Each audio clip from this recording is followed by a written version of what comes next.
How's it going, guys? Today I just want to do a quick update on the swordtail folder.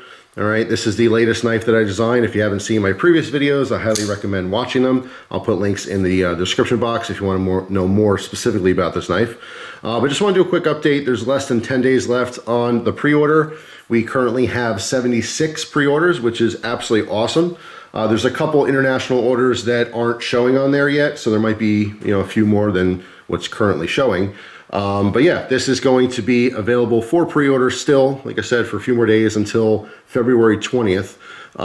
If there are at least 100 orders, this will become a reality, and these will be made and shipped off to all the people who bought them.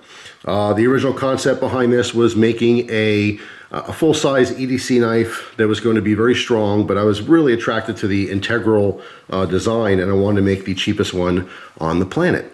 And I'm pretty sure I'm still successful at that. A couple people pointed out that there is a full-size integral folder for a little bit less than $169 that Two Sons makes, but I believe that's aluminum, not titanium. So to specify, this would be the cheapest or most affordable full-size integral frame lock folder in titanium. All right, the blade on this is an S35VN, full flat ground, nice point. It's just an awesome knife. I mean, this is the only one in the world as of right now. I did mention, for the people who haven't seen the other videos as well, the little slot that's in here is not going to be on the final version of this knife. That was originally supposed to be a secondary way to open it, but because of design, limitations and stuff, there's just no way that they can make a couple more of these to keep practicing. It's extremely expensive to come up with a prototype. And I would have to change the handle enough where I just don't want to, and it would obviously increase costs a little bit, and the whole purpose was to make one that's affordable.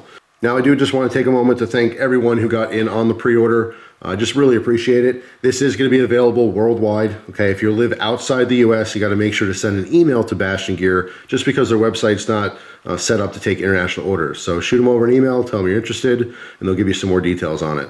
But yeah, I mean, that's pretty much it for now. We'll see what happens. But so far, in actually using this prototype, it's just been awesome. Great lockup.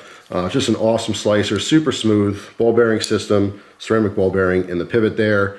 Very nice little flipper. So I've been really enjoying it, and hopefully you guys can enjoy them in the future.